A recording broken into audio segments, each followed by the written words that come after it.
Eu vou apresentar rapidinho só os nossos convidados e já passar a palavra para vocês. Eu vou contando o tempo e avisando também. Primeiro vai falar o nosso professor, eterno prefeito aqui da cidade de São Paulo, dirigente do PT, o Fernando Haddad. Também está aqui presente a Rosane Vieira, que é trabalhadora do Hospital Universitário da USP, aqui em São Paulo, e diretora do Sindicato dos Trabalhadores da USP. Está aqui também presente a Luana Alves, vereadora eleita no ano passado pelo PSOL aqui em São Paulo. Está aqui também presente a Débora Lima, dirigente estadual do MTST, e vai chegar mais tarde também aí o João Paulo, representando o MST, Movimento dos Trabalhadores Sem Terra, e também a Cris representando o Núcleo de Consciência Negra da USP, tá bom?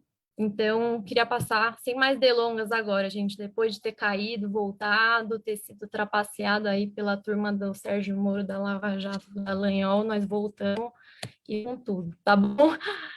Pode falar, professor. Me diz uma coisa, Juliana, quantos minutos você quer que eu fale? Pode ser 15, dá? 15, tá. Você me avisa com 12?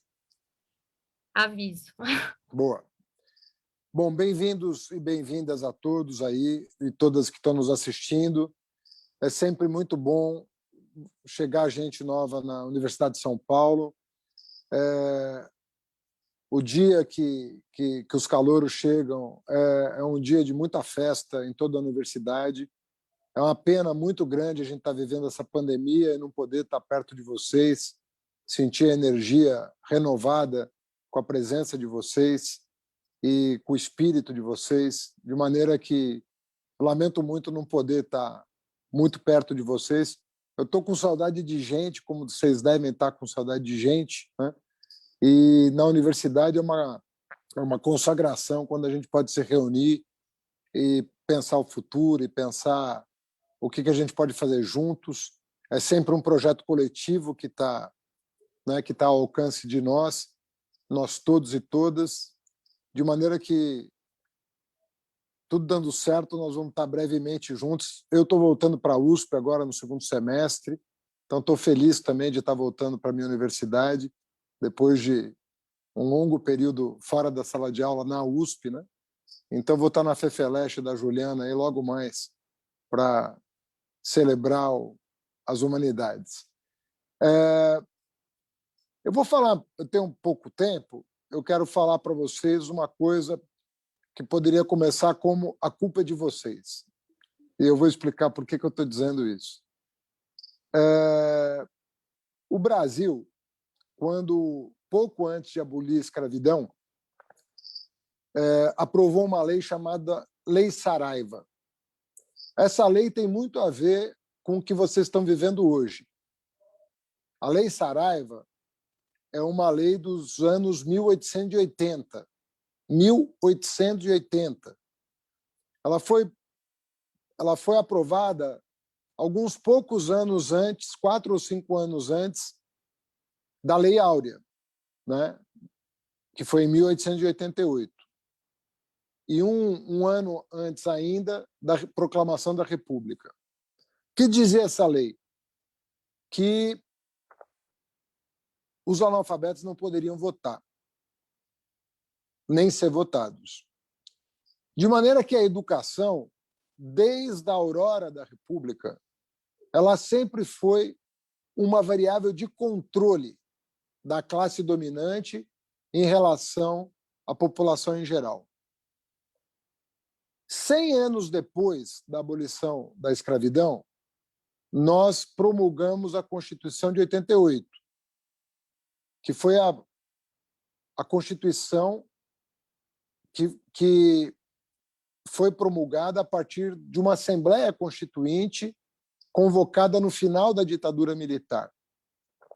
E alguns anos antes da Constituição de 88, precisamente em 85, se eu não estou enganado, nós aprovamos uma lei que estendia o direito de voto à população analfabeta.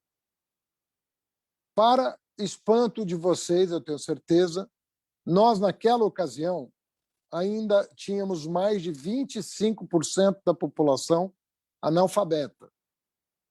Se nós considerarmos o contingente de negros analfabetos 100 anos depois da abolição da escravidão, esse número superava 40%. Então, o que eu estou dizendo para vocês é que 100 anos depois da abolição da escravidão, mais de 40% dos negros desse país não podiam votar. Ainda não podiam votar. Não por serem escravos, mas por serem analfabetos. Se vocês considerarem esse dado, só esse dado, vocês podem entender o quanto essa enquanto essa classe dominante fez para impedir que vocês chegassem à universidade. E quando eu digo a culpa é de vocês, eu quero dizer isso. A geração de vocês foi a geração que quebrou o cadeado que fechava os pobres, os pretos, os periféricos do lado de fora da universidade. Vocês quebraram esses cadeados numa conjuntura em que o movimento negro era forte, em que o movimento estudantil era forte, em que o movimento popular era forte, a ponto de fazer chegar ao poder um governo progressista, um governo de trabalhadores.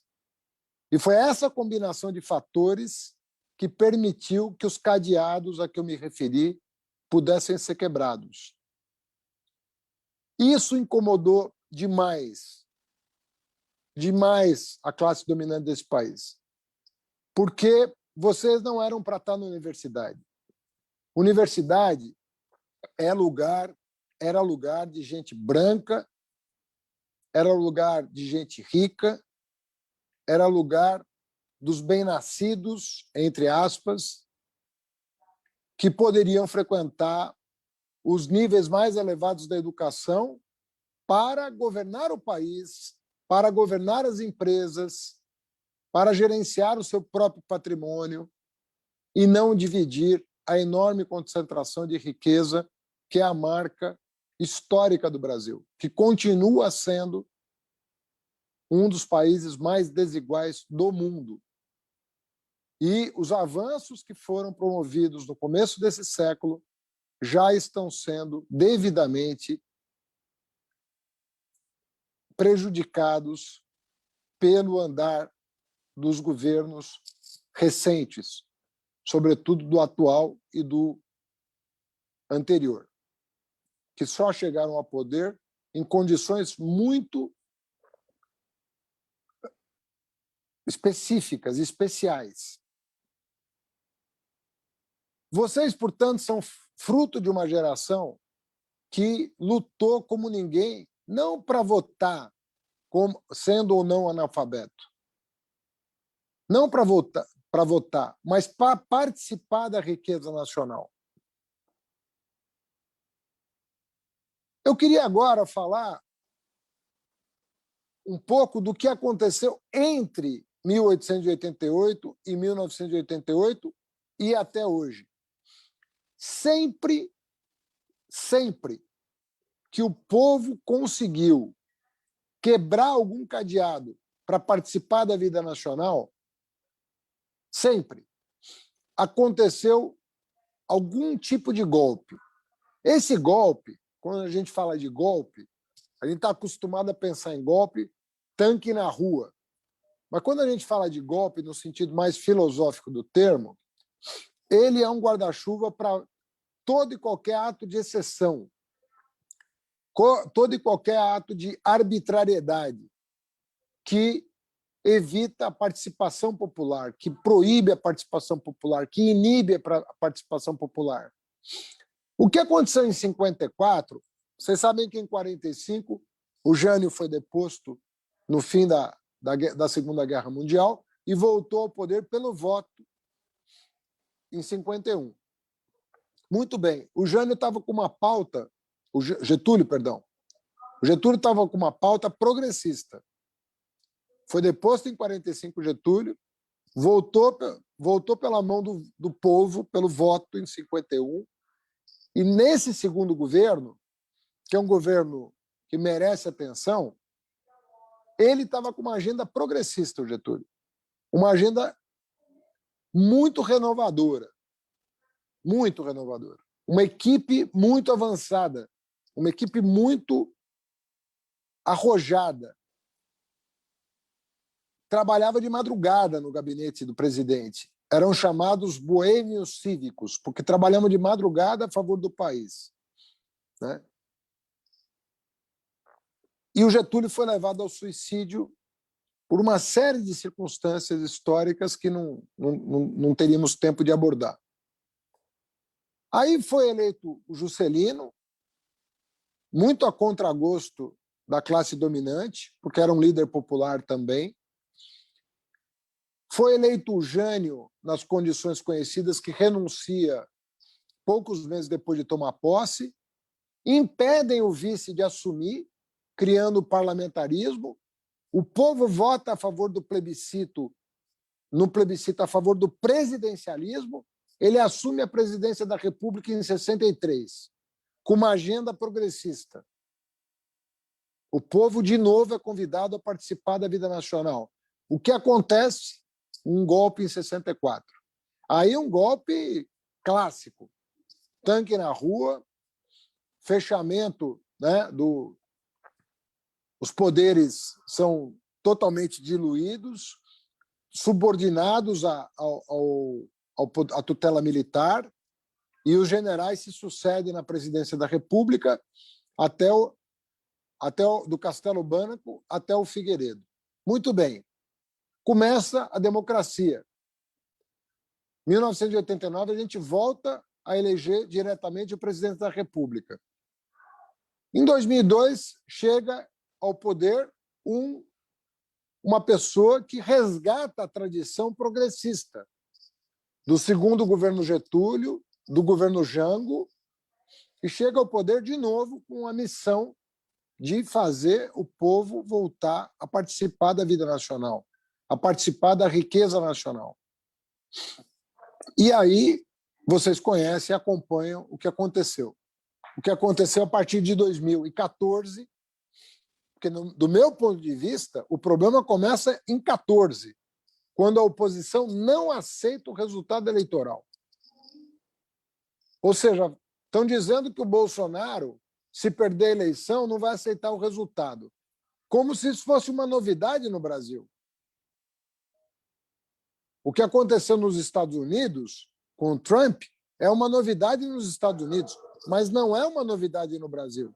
Isso já aconteceu no Brasil e, em 2014, o PSDB não aceitou o resultado eleitoral e partiu para a ignorância, sabotando com as pautas bomba o governo reeleito no Congresso Nacional, em aliança com o presidente da Casa, o senhor Eduardo Cunha, que hoje declara apoio ao Bolsonaro, ontem nos jornais, em conluio com o vice-presidente Temer, que no livro do senhor Eduardo Bolsonaro é denunciado por conspirar contra a presidência da República, fazem um impeachment sem apontar o crime de responsabilidade, tanto é que a Dilma jamais perdeu seus direitos políticos, destroem a economia nacional e a democracia e pavimentam o caminho para esse psicopata chegar ao poder e destruir a saúde pública e, consequentemente, acabar de detonar a economia nacional. Não apenas materialmente, mas também alienando parte da soberania nacional com a aprovação de projetos como, por exemplo, a independência do Banco Central, cujo presidente passa a ser indemissível, a não ser ao final do seu mandato. É disso que nós estamos falando. Isso tudo aconteceu, me permitam a provocação, também por culpa de vocês.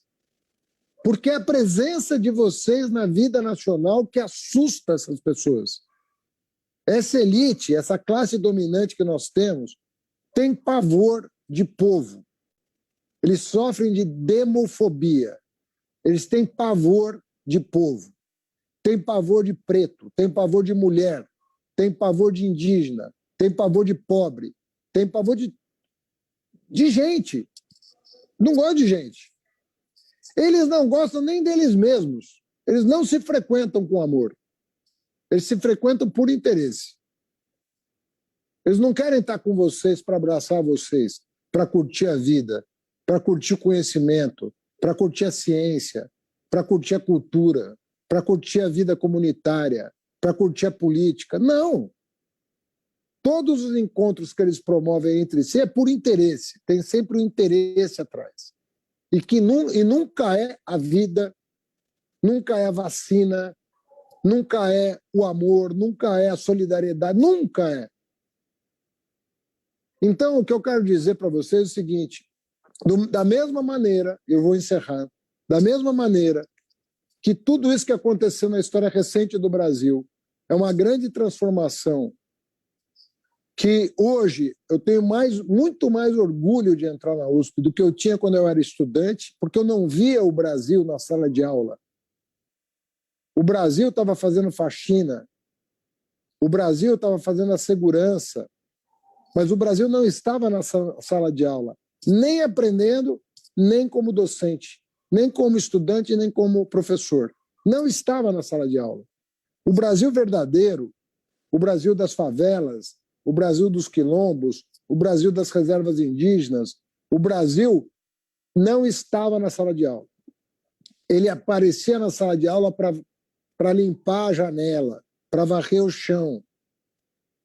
Só nessa condição que o Brasil chegava a entrar numa universidade.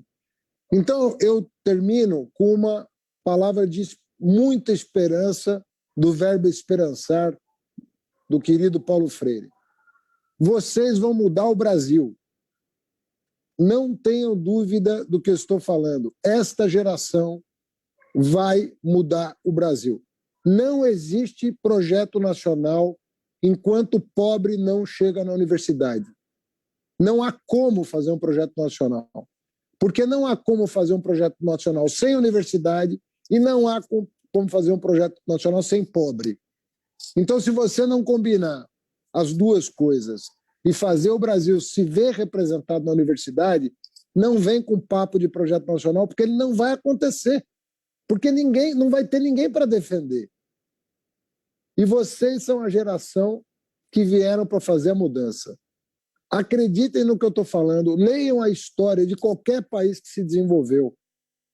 Leiam Hobsbawm, leiam Benedict Anderson, e vocês vão ver que todo historiador digno diz a mesma coisa. Eu estou repetindo aqui o que eu li nos livros de história.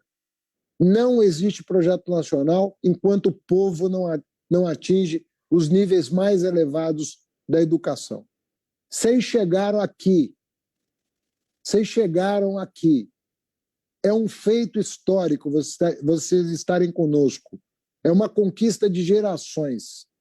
Aproveitem a universidade, saboreiem a universidade, suguem o que puderem sugar, mordam, comam o conhecimento e devolvam para o país o projeto que ele merece, que ele faz jus. Não esqueçam de onde vocês vieram, não esqueçam a comunidade de onde vocês saíram e devolvam para ela tudo que vocês vão poder aproveitar onde vocês estão. Vocês estão numa grande instituição. Transformem o país no tamanho da USP. Porque só quando o Brasil for do tamanho da USP é que o Brasil vai ser digno do nosso povo e da nossa gente, que está há 500 anos esperando a chegada de vocês. Vocês chegaram, façam acontecer. Passei do tempo.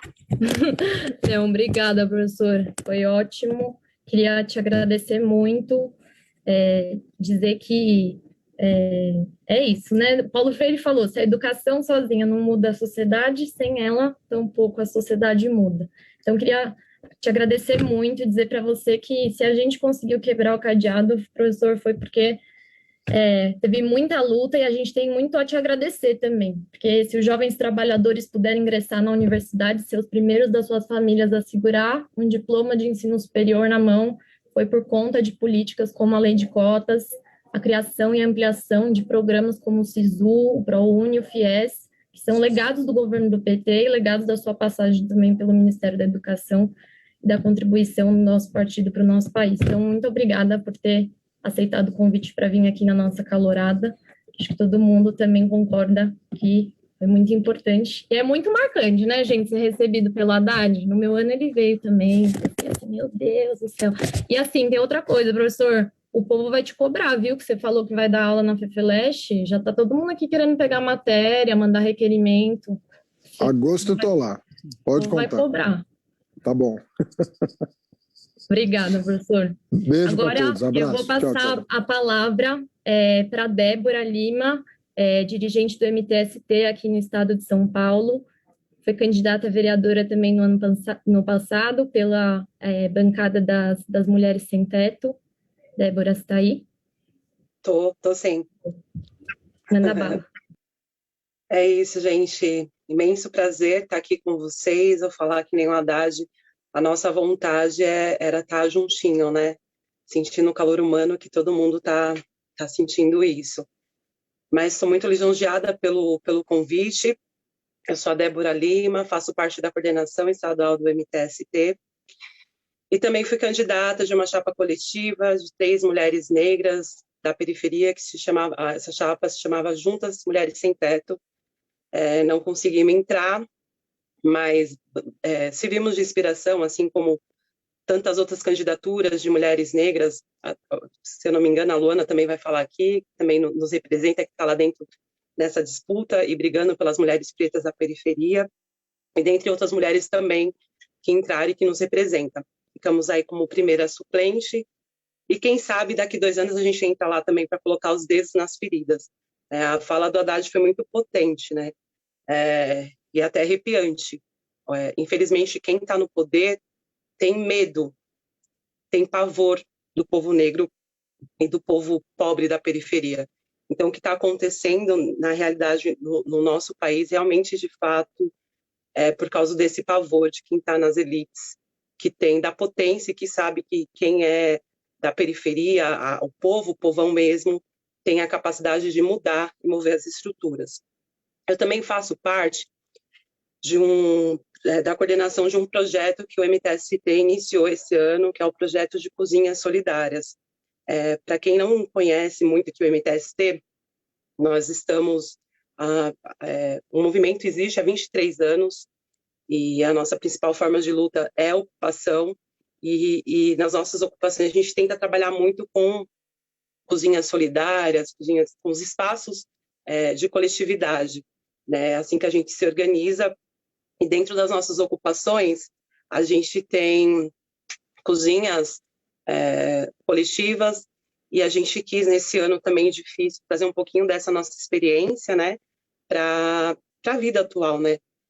A gente vive numa sociedade preconceituosa, machista, homofóbica, misógina, que tende a pregar para a população mais carente, vulnerável, que se a pessoa não tem um teto, ou que se a pessoa está passando fome, né, ou porque não tem um trabalho digno, ou porque também não conseguiu acessar uma faculdade, é porque ela não teve a capacidade de ocupar esses espaços, de estar nesse espaço.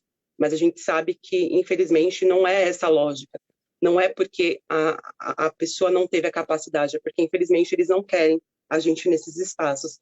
Então, por isso, a gente está com um projeto muito potente de cozinhas solidárias, trazendo como exemplo a nossa experiência de cozinhas dentro de ocupação, onde a gente está com o projeto de desenvolver 16 cozinhas em todo o Brasil, né, em 11 estados, e tentar amenizar um pouquinho a situação que a gente está vivendo, que não está sendo nada fácil, né? O Brasil já vinha passando por uma crise econômica que se agravou cada vez mais. A gente já está aqui há mais de um ano da pandemia, onde estamos vivendo uma crise sanitária e uma crise econômica. E, infelizmente, essa crise sanitária, a gente sabe que as pessoas que estão sendo mais afetadas com essa crise é a população da periferia, a população mais pobre, principalmente os negros. E isso porque a gente sabe que a ausência de políticas dos governos, né, a todo nível, federal, estadual e municipal, não se tem políticas efetivas para ajudar essas famílias, né? Então, o que a gente vê é um verdadeiro despreparo e desrespeito com essa população mais pobre e mais carente, né? E é alastrador, é assustador, porque a gente vive numa situação, e nós do MTST, que é um movimento que tem uma maior atuação nas periferias, a gente fica alarmado com a situação da vida real. Eu acredito que talvez aqui tenha estudantes, né? Porque a gente sabe que agora, graças a Deus, a universidade não é só para branco, elite, mas a população mais vulnerável e carente está conseguindo acessar esses espaços. O que a gente observa é o sofrimento das pessoas, né? A gente vem andando aí pelas periferias e são milhares e milhares de famílias chorando pela perda dos seus entes queridos, né? E a gente sabe que tudo isso está acontecendo por causa da irresponsabilidade de não ter investimento na saúde, por ter um presidente que minimiza, né, como foi apresentado aqui no início, a questão da ciência, que estimula aglomeração, que vai contra a ciência, que vai contra a máscara, que não faz investimento na vacina. Então, a gente sabe que o que a gente costuma dizer, e aí isso é uma política genocida, né? Parece que eles querem que realmente, de fato, querem não, acho que é essa política que está evidenciada, né? Que realmente o extermínio do nosso povo preto, periférico, dos nossos idosos. E também estamos vivendo uma crise econômica e social, né? Com o aumento do desemprego, a queda de renda das famílias, aumentando o custo de vida, a inflação muito alta, as pessoas não estão conseguindo comprar o mínimo, que é o arroz, o feijão, a mistura. Inclusive, os dias desses a gente estava até em tom de brincadeira, mas é verdade, falando que até o ovo, que era R$10, hoje está passando na rua, onde a gente vai, está R$15, ou seja, nem o ovo o povo pobre está tendo as condições de estar adquirindo, né? E a gente que vem nesse processo de enfrentamento desde o ano passado o MTST fez uma grande campanha de solidariedade, onde a gente conseguiu, com recursos de doação, comprar milhões de cestas básicas, ajudar as cooperativas de costureira, que também estava sofrendo muito por causa desse período de pandemia, né? O ramo texto, a gente conseguiu fortalecer através dessas doações, e a gente vem presenciando isso, né? A gente vem visitando as casas dessas famílias, e são famílias que abrem sua geladeira, gente, e é muito triste, assim, da gente ver a situação, e são milhares e milhares de pessoas nessa situação, e não tem nada o que comer, que abre o seu armário e não tem nada o que comer. Ou se às vezes até consegue ter algum alimento, mas não consegue comprar o botijão de gás que está a R$100.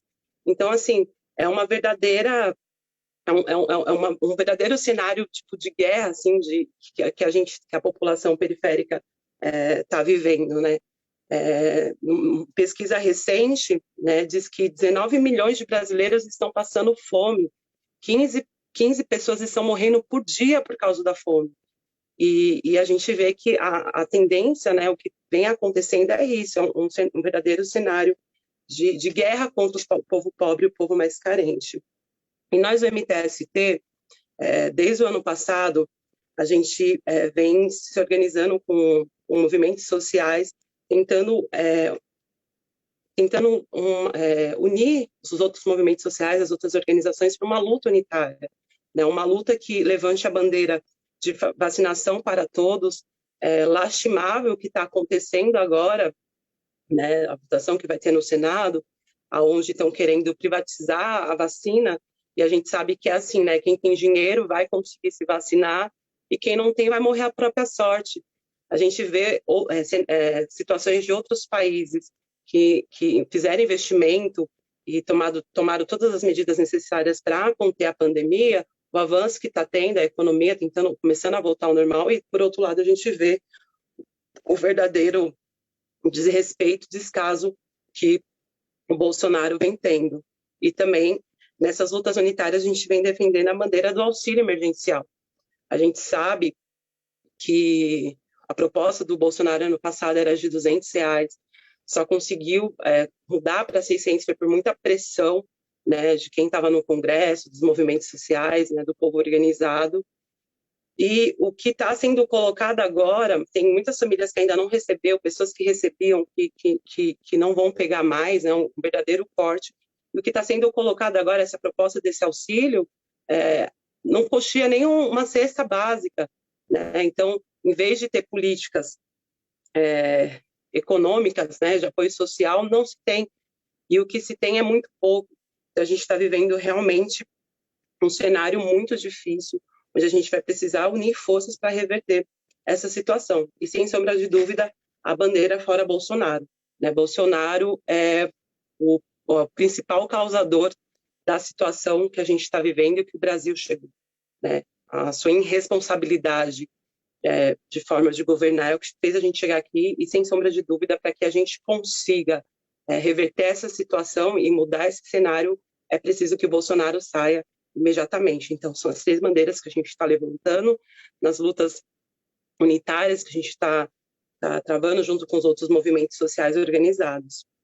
E, para finalizar, eu não falo muito, falo bem pouco e rápido, eu não sei nem quantos minutos foi, nós julgamos muito importante esses processos de luta unitária, né? A gente precisa, nesse momento, unir força contra todos esses retrocessos, mas a gente julga também muito importante a construção de ações solidárias, né? Que outros movimentos, ou que a pessoa sozinha, né, comece a se indignar com a situação que a gente está vivendo, e a gente também consiga unir forças para ter ações solidárias, porque somente assim a gente vai conseguir enfrentar esse cenário difícil que estamos vivendo. É isso, gente. Boa, obrigada, Débora. Nossa, muito obrigada pela sua fala e pela sua luta e a do MTST. Hoje a gente tem mães e pais que estão tendo que dar água com açúcar de jantar para os filhos, porque nem o ovo estão podendo comprar, né? E não bastasse a irresponsabilidade do governo no combate à pandemia, que já matou mais de 350 mil brasileiros e brasileiras, eles também querem matar as famílias sem o auxílio emergencial, né? Essa, com certeza, tem que ser uma luta e uma bandeira que nós da esquerda temos que levantar junto com o Fora Bolsonaro nesse próximo período. Então, é isso, agradecer muito a sua presença. A luta do MTST por moradia e dignidade é muito valorosa para o nosso campo e para as forças populares no Brasil. Agora, eu vou passar a palavra para o companheiro João Paulo, do MST. Tudo bem, Juliane? Já me encontrou aí, não? Deixa eu falar uma coisa sobre esse negócio do tempo. Eu estou avisando no chat, no privado de vocês, o tempo, tá bom? Mas não se preocupem, só fiquem atentos ao chat. Tudo bem, Juliane? Agradeço o convite de vocês para que eu possa estar vindo aqui hoje neste debate. Quero cumprimentar cada uma que estão nessa importante noite do DCE Livre da USP. Já tive a oportunidade de estar em outras ocasiões presencial, então sempre animador esse espaço. E é um momento de mudança completamente na vida de cada um de vocês que está entrando na universidade e se preparando aí para o próximo período. Eu sou João Paulo Rodrigues, eu sou da Coordenação Nacional do MST e sou assentado de Reforma Agrária. Então, Rafael, estou aqui no meu assentamento no Pontal do Paranapanema e eu brinco por aí, Juliano, que a minha internet às vezes não anda das melhores, que eu estou na roça. Eu brinco que eu queria ser agricultor influencer, porque essa influência é chique, né? Só falta a internet. A internet na roça não dá conta. Então, fico provocando os influencers, que agora é chique falar que eu sou influencer. Então, mas eu fiquei no meu momento agricultor mesmo, não deu certo para ser um influencer. Vou debater. Gente, depois da fala de tanta gente sabida aqui, eu nem sei por onde começar. porque as contribuições, em especial do Haddad, é sempre muito rica, tanto do ponto de vista do intelectual, formado por essa academia, mas também como a liderança política hoje, e toda o que ele fez quando ministro da Educação. É uma referência muito grande. Então, eu vou falar algumas coisas do que eu acho que é importante para a nossa geração que estamos hoje na ativa, de possíveis influências que vai dominar nós aí nos próximos anos. Óbvio que eu não tenho nenhuma bolinha de cristal aqui na roça para opinar sobre isso, mas eu acho que são temas relevantes que vocês, a partir da academia, a partir do meio e da militância política de vocês, deveriam aproveitar essa oportunidade para pesquisar, elaborar e ajudar nós na luta política. Juliana, você me mostra os dedos de quanto tempo eu faço para eu não dar conta de olhar lá no chat que a turma vai escrevendo, eu vou me perdendo lá, tá bom? Aí mostra uns 5 aí, uns 6, já dá certo. Eu vou dividir a minha fala, para eu me organizar o meu pensamento, em 3 blocos, que eu queria chamar a atenção de temas que eu acho que vocês e nós deveríamos ficar atentos, que vai influenciar a nossa vida no próximo período, no pós-pandemia. O primeiro bloco de questões é o bloco das questões internacionais, que não depende da nossa vontade e das contradições que estão acontecendo aqui no Brasil. E as questões internacionais chamaria a atenção para 3 grandes temas para nós ficar atentos. O primeiro é o resultado final desta crise da pandemia a nível internacional. Tem muitas disputas em curso dentro da crise da pandemia do Covid e muitas disputas de qual país sairá melhor e primeiro dessa crise.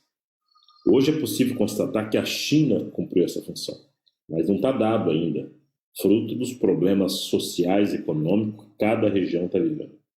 Mas isso vai influenciar a vida nossa no próximo período. É muito parecido com quando terminou o final da Segunda Guerra Mundial, que os vencedores, abre aspas, se reuniu para dividir o controle político do mundo. E nós estamos numa guerra. E nessa guerra, que influenciará toda a nossa geração, porque ela tem consequências econômicas, humanitárias, assim por diante, nós vamos ter que monitorar de perto as influências da pandemia. O ponto 2, e não menor, e desculpa o meu pedantismo de trazer temas internacionais aqui, mas eu acho que é importante para nós compreender onde é que nós estamos, é o tema da economia. O que diferencia os marxistas dos liberais, um dos pontos é que nós, os marxistas, sempre levamos em consideração, ao pensar a política, que quem define ela é a economia. Então a economia para nós é sempre central. Nós não podemos avaliar o Bolsonaro pelo besterol que ele fala e os filhos dele. É pelos resultados da economia e quem está com ele do ponto de vista econômico. E hoje, a nível internacional, nós temos uma crise gravíssima de economia. Pra vocês terem uma ideia, a América Latina perdeu aproximadamente 10% do seu produto global. E nós estamos vendo, numa crise como essa, a China com crescimento significativo e agora um investimento maluco, mas muito acertado, dos Estados Unidos, como fez na crise de 29. Estados Unidos poderá sair muito fortalecido dessa crise. O Biden mudou completamente o jeito de modelo de fazer economia. Então isso nós temos que acompanhar de perto, porque vai influenciar na nossa vida aqui. Os Estados Unidos está do nosso lado. Ele já tem uma força militar, uma força política, e ser uma força econômica, como sempre, nos desorganiza a vida. O terceiro tema de influência internacional que eu queria chamar a atenção, e que eu acho que nós deveríamos acompanhar de perto, é a famosa crise no mundo do trabalho. Isso é tão sério, gente, porque nós estamos vendo um atropelo da rede social, da internet, da tecnologia da informação sobre o mundo do trabalho. E aonde que nós vemos isso? Num negócio bonito chamado uberização. O negócio do home office. E parte de nós tomamos conta do home office e gostamos disso. Só que isso tem uma taxa de exploração de cada um de nós que estamos trabalhando em casa absurda. Ninguém trabalha 6 horas, 8 horas, trabalha 20 horas. E se nos dá um telefone novo e a internet com o computador, aí dobra a carga de trabalho. E isso vai desorganizar esse mundo do trabalho que nós conhecemos aí e o mundo da organização dos trabalhadores, que é o movimento sindical. Então, esse tema, eu acho que vai pegar forte no nosso meio e merecia nós acompanhar de perto. A quarta questão dos meus blocozinhos aí é o tema da educação. Vocês viram que a internet veio para ficar, ela poderia ser uma aliada à tecnologia, mas eu não tenho dúvida que os capitalistas vão aproveitar esse momento da pandemia para criar modus operandi de ensino à distância do que tem de pior, vão avançar nisso para desmontar a grade curricular, desmontar esse modelo de universidade que nós conhecemos, que o Haddad falou, por um outro tipo que foi mais ou menos, abre aspas, domesticado nesses 2 anos de pandemia que nós vamos concluir. Portanto, essa quarta questão da educação não é um assunto menor. E por último, que é da minha parte, assunto referente à crise ambiental e dos alimentos. Essa crise ambiental e dos alimentos é muito preocupante. Vocês estão vendo o preço dos alimentos aumentou e não é um assunto fácil de resolver. Tem um problema de concentração de terra, tem um problema de crise ambiental, ou seja, climática mesmo, chove muito, não chove nada, e tem um problema de transformou comida em mercadoria, soja numa commodity. Esse quinto item aqui, eu acho que nossa geração vai conviver com um conjunto de população vivendo abaixo da linha da pobreza e com fome, com pouca possibilidade de ser resolvido. Diante desse cenário das influências internacionais, que eu falei que era 3, mudei para 5, eu quero convocar a essa bonita calorada que está aqui para nos ajudar a elaborar sobre esse sistema, que são difíceis para a esquerda resolver só.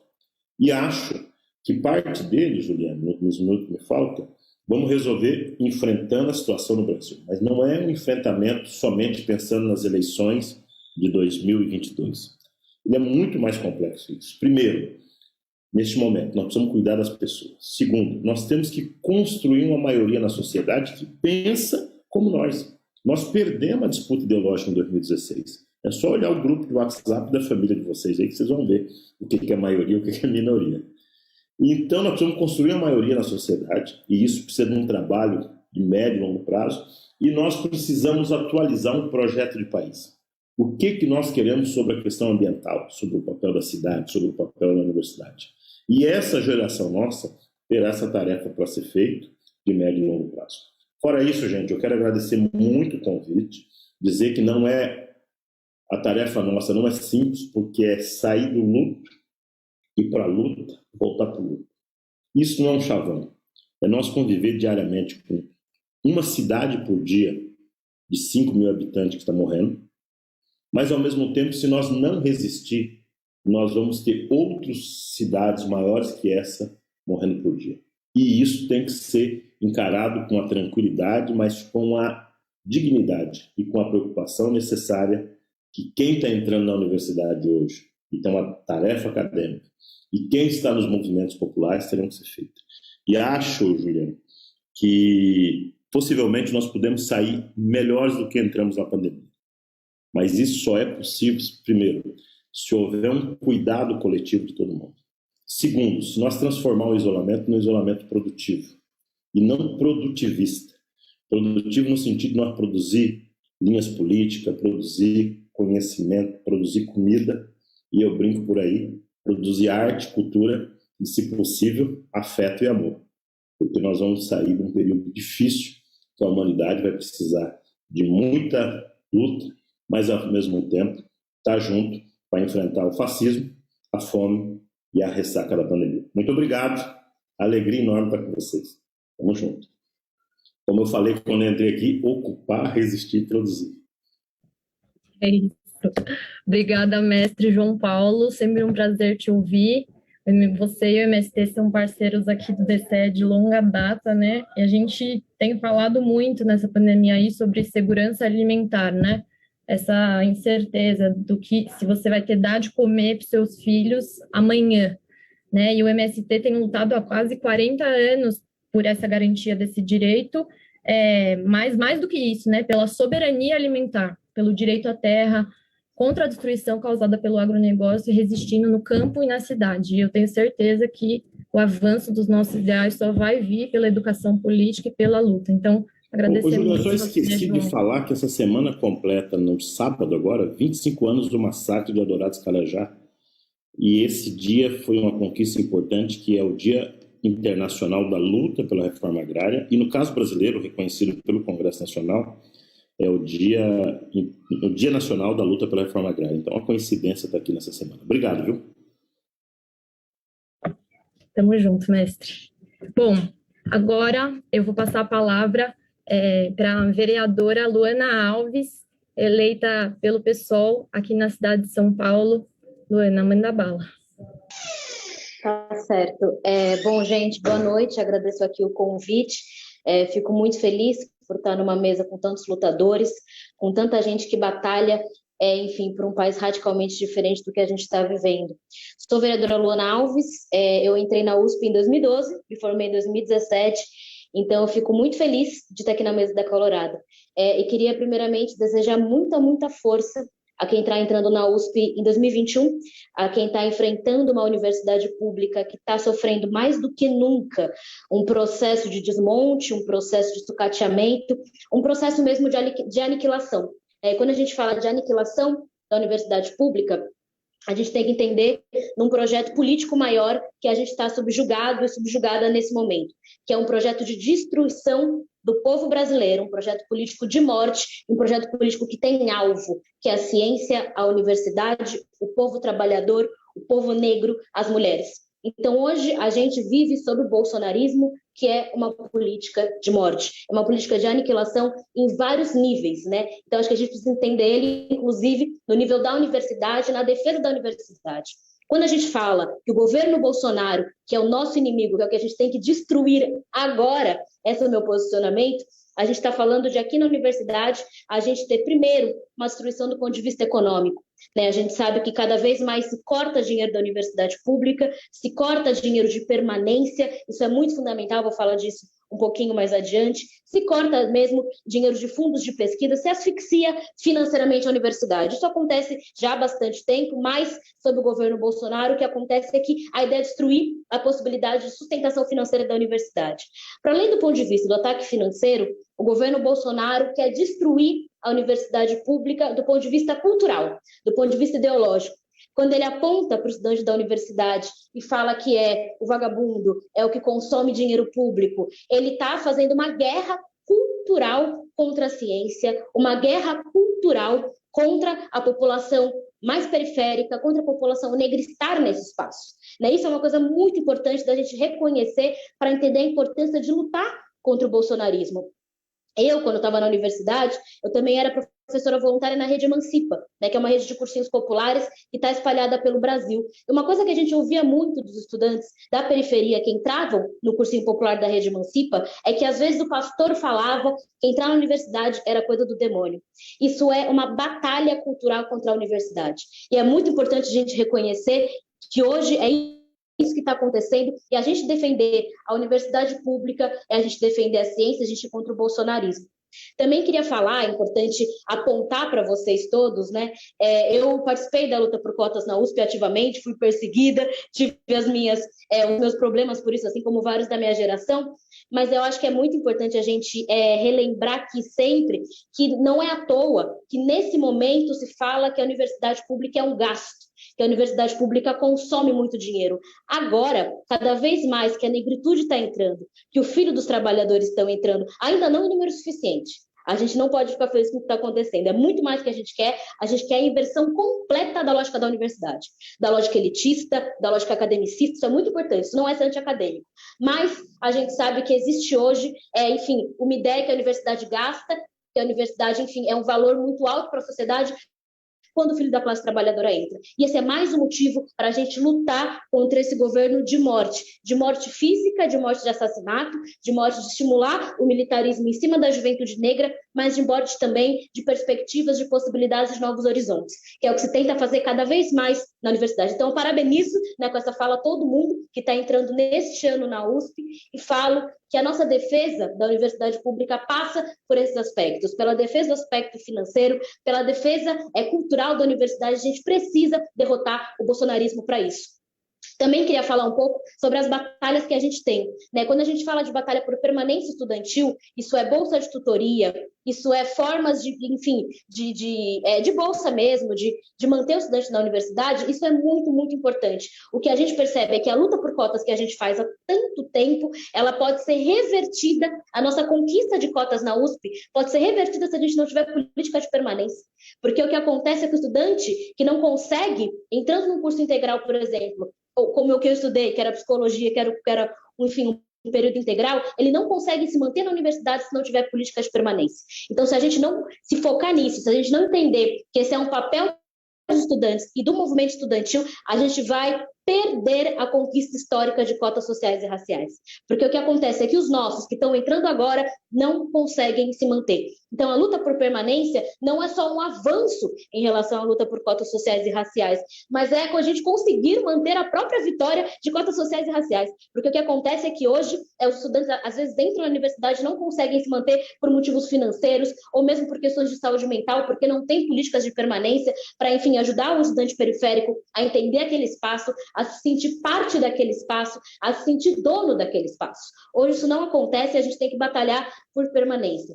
A gente também tem que batalhar, na minha visão, contra as fraudes que têm acontecido. Gostaria de chamar a atenção para isso, convidar os estudantes que, enfim, entraram na USP, que estão vindo nesse ano, a batalhar contra as fraudes no sistema de cotas sociais e raciais. Isso é muito importante. Existem comitês que batalham contra as fraudes, existe na Sanfran, existe em outros lugares, e eu acho que é muito importante todo mundo, enfim, tá nessa luta, tá nessa batalha para a gente conseguir não perder a conquista que a gente teve por cotas sociais e raciais.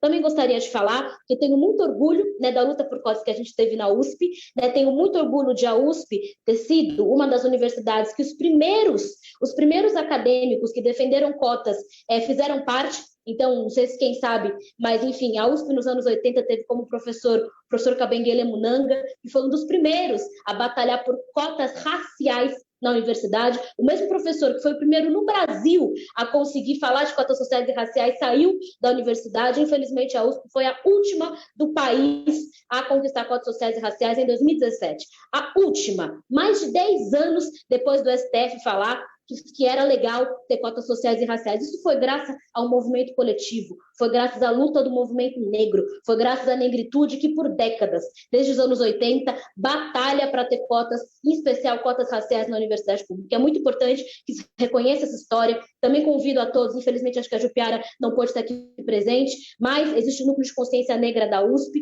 que também batalha há muitas décadas para, enfim, manter cotas sociais e raciais e para apoiar o estudante periférico, o estudante negro a estar na universidade pública. É muito importante isso. Então, as nossas conquistas, né, as nossas vitórias, elas vêm sempre da luta coletiva. Também gostaria de colocar isso para vocês. A gente sabe que, nesse momento, a gente está vivendo, do ponto de vista nacional, estadual, municipal, um cenário de terra arrasada, né? Mas é muito importante a gente apostar muito na mobilização coletiva. A gente sabe que hoje o bolsonarismo está acabando com as esperanças do povo brasileiro. Para além de estar acabando com a comida na mesa, para além de estar matando o povo de Covid, não comprando vacina, está querendo acabar mesmo com a esperança de dias melhores, com a esperança de um outro futuro, né? Está, enfim, prejudicando a saúde mental da juventude, está prejudicando a nossa esperança da juventude negra de entrar na universidade, de conseguir terminar o ensino superior. Então, a gente apostar na mobilização coletiva, na minha visão, é o que vai conseguir fazer a gente sair dessa situação que a gente está. Mobilização coletiva é algo que se faz na universidade,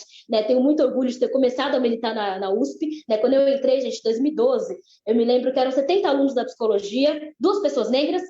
2013 não teve nenhuma pessoa negra, não tive nenhum calouro negro ou negra na USP, e uma das coisas que me fizeram conseguir me manter na universidade pública, me manter na USP, foi o movimento estudantil, foi eu ter achado uma alternativa de luta, uma ferramenta de luta. Foi eu ter achado na época o Coletivo Juntos, foi eu ter achado o DCE, foi eu ter achado a Rede Emancipa, que é um movimento de educação popular que, enfim, tem também professores dentro da universidade. Eu ter achado essa ferramenta de organização foi muito fundamental.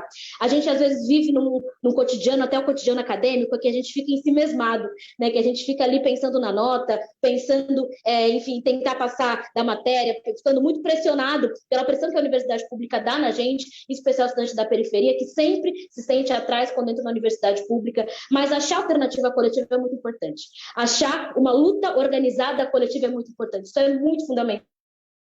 Convido todo mundo, né, que possa a ser parte do seu centro acadêmico, a ser parte do coletivo de negritude do seu curso, a ser parte do coletivo de mulheres, a ser parte de um coletivo político, porque é muito importante que a gente consiga se organizar na luta. A gente sabe que não tem salvador, a gente sabe que não vai ser uma pessoa que vai nos tirar dessa situação que a gente está, vai ser a nossa mobilização coletiva. Gostei muito do que falou a Débora, do MTST, né? Aliás, Débora, um grande abraço ali na Câmara, a coisa tá difícil, mas tenho fé que você vai estar com a gente em breve. E eu gostaria de falar também que várias mobilizações de combate à fome estão acontecendo, né? São reações do povo brasileiro frente ao assassino que está no poder, né? A Rede Emancipa tem uma política também de solidariedade ativa, várias estão tendo, o MST tem, o MTST tem. É muito fundamental a gente colaborar com essas formas, com essas redes de mobilização que vem da base, que vem da população de sobrevivência, né? E que também, na minha visão, é o que vai formar o corpo político para derrotar o bolsonarismo. Porque é isso que a gente tem que fazer. Derrotar o bolsonarismo, a universidade já está sendo muito fundamental para isso. Queria lembrar que foi quando foi em 2018, né? Não, foi em 2019, uma grande marcha que teve depois que o Bolsonaro foi eleito, foi uma marcha do dia 15 de maio dos estudantes contra os cortes na universidade pública. Então, a gente já percebe que a universidade tem um papel fundamental para lutar contra o reacionarismo, para lutar contra o obscurantismo, para lutar contra as políticas que querem ver a nossa morte, querem ver o povo preto fora, querem ver a periferia completamente de cabeça baixada. Então, acredito muito que a gente consegue, por meio dessa mobilização coletiva, organizada, pela base, conseguir, enfim, derrotar esse assassino que está no poder, né? Eu acho que nós da esquerda, me colocando nesse ponto, a gente tem que reconhecer que a gente tem que ser muito, muito firme no compromisso pela classe trabalhadora. A gente não pode, vivendo sobre o bolsonarismo, se dar o luxo de achar que se a gente não for completamente 100% pela classe trabalhadora, a gente vai ter alguma chance de vitória. O bolsonarismo é radical. É muito radical, é radicalmente antipovo, é radicalmente racista, é radicalmente anti-mulher. E se a gente não for radicalmente pró-povo, se não for radicalmente anti-elite econômica, radicalmente anti um projeto racista e colonial que hoje segue em curso, a gente não vai ter possibilidade de derrotar o bolsonarismo. Então, convido todo mundo para vir para a luta coletiva. É isso, gente. Bem-vindos, bem-vindas, muita força. É muito difícil, às vezes, no primeiro ano. Eu me lembro que eu me sentia, às vezes, muito deslocada de estar na universidade pública. Eu não via ninguém como eu, pouquíssimas pessoas. Acho que agora está melhor. Acho que agora quem está entrando, quem é da periferia, se vê mais do lado do colega do lado. Mas, enfim, se não se verem com o colega do lado, procurem coletivos, procurem grupos, porque a universidade é de vocês. Valeu, gente. Desculpa falar mais do tempo aí. Boa, não, foi ótimo, não passou do tempo, não. Queria agradecer, Luana, por ter topado vir aqui na nossa calorada. Você que foi do movimento estudantil, mostra a importância que a luta dos estudantes tem para o nosso país, né? O movimento estudantil tem se provado não só como esse instrumento de defesa dos nossos direitos, da ampliação das políticas de permanência, mas também tem fortalecido a luta política do povo trabalhador no Brasil, né? Demarcado posição contra Bolsonaro, demarcado posição contra o Guedes, contra o Dória, contra o Bruno Covas e contra esse projeto de aprofundamento das desigualdades, da miséria do nosso povo. Essas são as bandeiras do DCE Livre da USP. A gente convida todo mundo para se somar com a gente nessa luta. A universidade, gente, é mais do que a sala de aula. Participem do movimento estudantil, porque não é algo que muda só a nossa vida, né? É algo que planta sementes que a gente colhe no futuro, né? E os frutos, gente, é isso, eles chegam. Eu vou passar agora a palavra para a Rosane Vieira, que é diretora do Sindicato dos Trabalhadores da USP e também é funcionária do Hospital Universitário aqui da USP Butantã. Rosane, manda bala. Oi, boa noite a todos, boa noite a todos da mesa. Eu queria primeiro parabenizar a entrada dos calouros, que sejam bem-vindos, apesar de ser um momento atípico, né, na universidade, um momento em que a aula vai ser à distância, um prejuízo, com certeza, para vocês, um prejuízo também para o próprio movimento que todos citaram aí, o movimento coletivo que a gente faz dentro da universidade, que é prejudicado, né, com o não presencial. Gostaria de parabenizar a fala da Luana. A Luana é uma amiga de coração, uma lutadora, que sempre esteve do lado dos funcionários do Hospital Universitário, sempre pude contar muito com ela na ajuda aos funcionários, a luta pelos terceirizados da USP, que sofrem tanto, a categoria que mais sofre dentro da universidade. E aí eu gostaria de começar já com números ruins, né? São 3.687 mortes em 24 horas. E mais ainda, agora nós estamos com um problema de não ter os equipamentos necessários, né? A gente está tendo problema com a falta de material para intubação. Isso é o mínimo que um paciente com Covid grave vai precisar. Não adianta você ter leito de UTI, você ter respirador e você não ter o kit de intubação. E esse problema o São Paulo está enfrentando nesse momento. Um absurdo, é inaceitável o que acontece no Brasil nessa pandemia, é inaceitável o que esse governo tem feito com as vidas, é um descaso desde das próprias falas, né? De é uma gripezinha e é uma gripezinha que está acabando com a população. E como foi bem falado, né? A população pobre, a mais carente. E aí um papel importante que a população tem tido, porque a gente tem um povo brasileiro que é caloroso, que é receptivo, né? Fazendo o papel do governo, de fornecer cesta, fornecer alimento para as famílias, né? Inclusive nós, Sintusp, fazemos parte da REP, que é uma rede de apoio à população, que desde o início da pandemia, junto com a DUSP e com o coletivo Butantan na Luta, inclusive com a presença de alunos também, fazem parte de uma rede de apoio à população, onde nós fornecemos cesta básica, máscaras, utensílios de higiene, porque não é só comida, pessoal. O pessoal precisa ter máscara para trocar no horário certo, as pessoas precisam de produtos de higiene, e isso tudo a gente tem feito. Hoje, a gente está cobrindo em torno de 200 famílias, então é bem-vindo quem puder cooperar e fazer parte da REP. É um projeto que tem que ser ampliado, a gente faz por doação. É uma forma que as entidades encontraram para ajudar essa população carente da região oeste.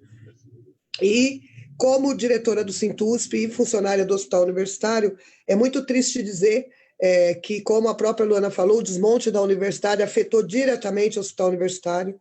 O Hospital Universitário, desde 2014, vem sofrendo por precarização, por uma vontade imensa de desvincular ele da universidade, de que acabar com, como se fosse um calo no sapato do reitor.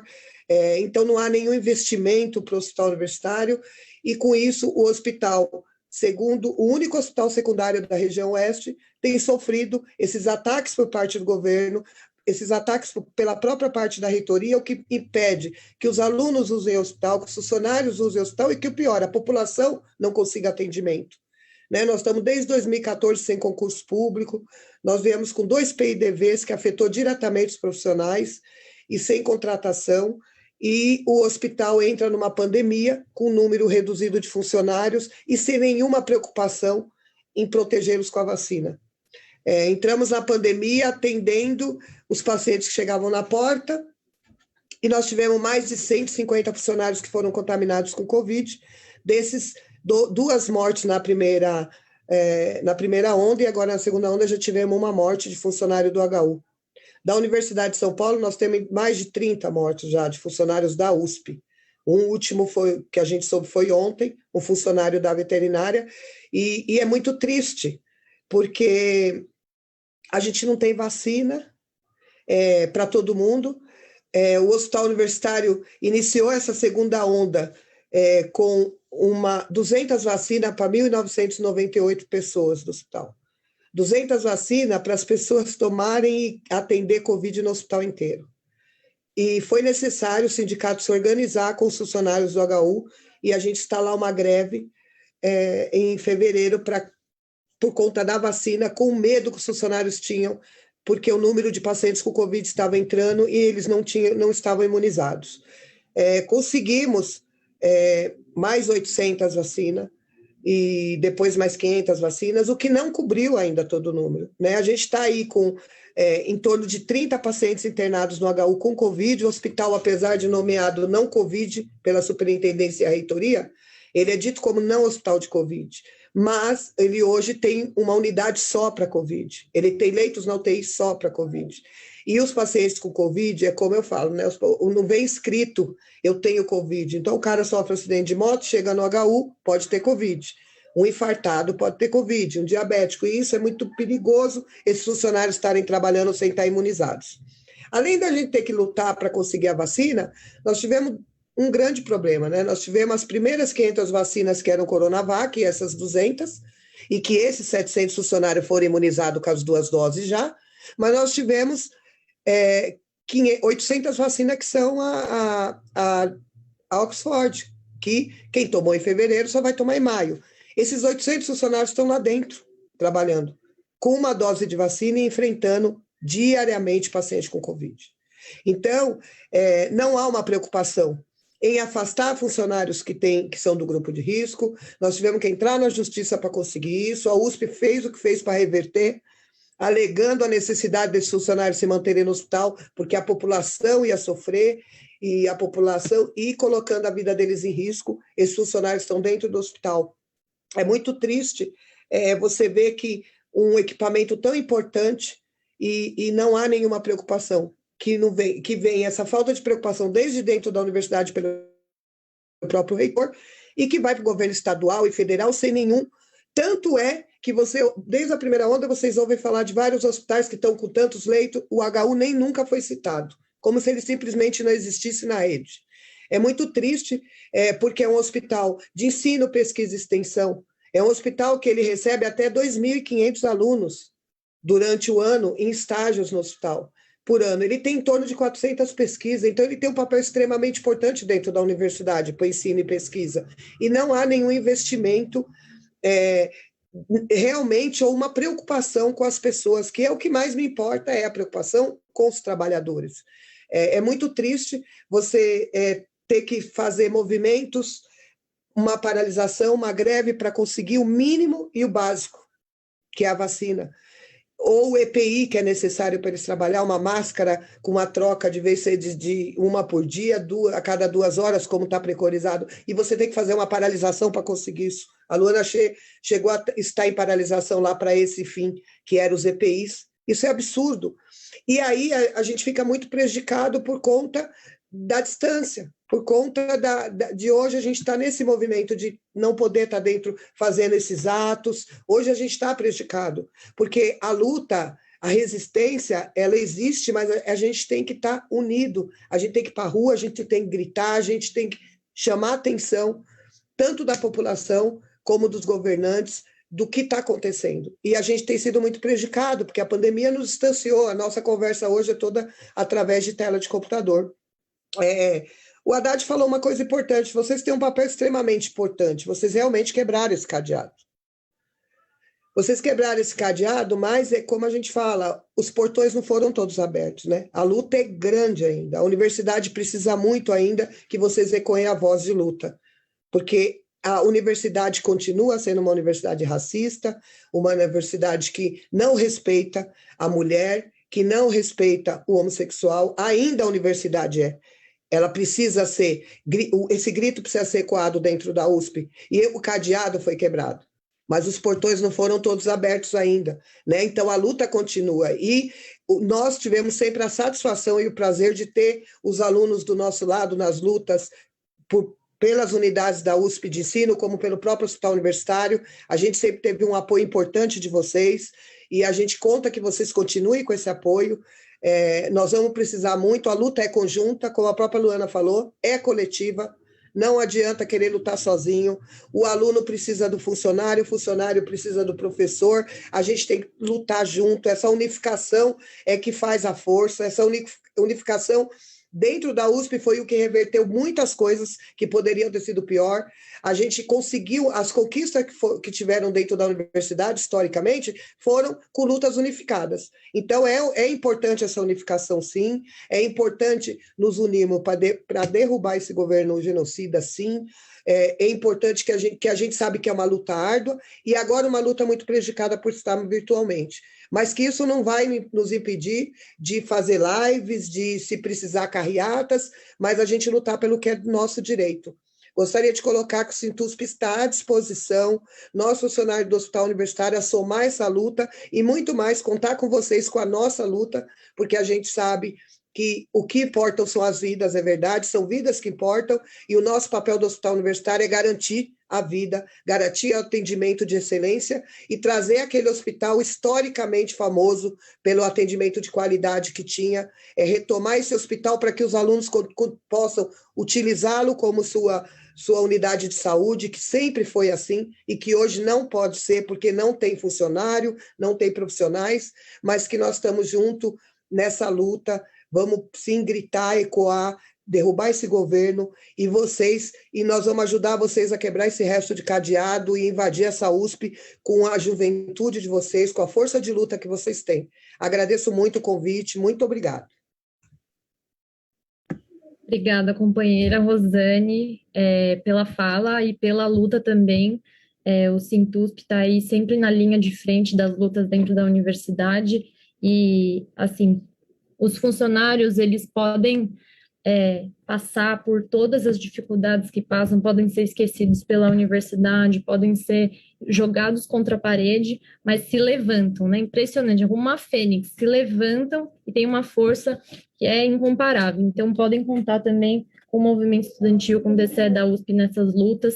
O hospital universitário, os nossos hospitais universitários, né, da universidade, daqui da capital e dos interiores também, eles cumprem uma função que é fundamental da universidade, que é a extensão universitária, né, que é justamente a gente devolver aquilo que o povo financia, né? Se o povo financia a universidade, o povo tem que ter o retorno, né? Então, de devolver esse ensino e essa pesquisa que nós desenvolvemos dentro da universidade na forma de serviços. E hoje, infelizmente, o nosso hospital universitário, ele está sendo sucateado, ele está sendo ameaçado, privatizado, né? Os nossos funcionários estão sendo demitidos, terceirizados, né? Nós estamos vivendo esse cenário, né, de precarização e de apagamento de qualquer vínculo empregatício, de qualquer direito trabalhista, qualquer oportunidade que os poderosos têm de tirar direitos, eles vão tirar, né? Para alguém enriquecer, alguém tem que empobrecer, né? Para alguém ganhar, alguém tem que perder. É assim que as coisas funcionam na nossa sociedade, no sistema capitalista. Então, nós temos que se revoltar contra essas estruturas. Então, por isso, eu queria dar, assim, muitas boas-vindas para vocês na USP. A gente ainda está em 200 pessoas aqui na sala, mais algumas centenas assistindo aí no YouTube e no Facebook. Dizer que está só começando, né? Os desafios, eles vão chegar, vai ter hora que vai parecer que não vai dar, que vai querer desistir, que vai querer largar, mas se fortaleçam, vamos se juntar, vamos estar unidos, participem do movimento estudantil, participem do DCE, participem do seu centro acadêmico, participem da luta política dentro da universidade. Digo e repito quantas vezes for necessário. Fazer a universidade é mais do que ir na aula, gente. É mais do que viver a sala de aula, ainda mais agora que a sala de aula é uma tela de computador, né? Então, é isso. Dar boas-vindas e dizer que estamos aí à disposição. Entre em contato com a gente, chamem a gente no Zap, no Instagram, no Facebook, manda carta, telegrama, sinal de fumaça, pombo correio, tudo. Contem conosco, porque a luta está só começando, tá? É isso, gente. Obrigada.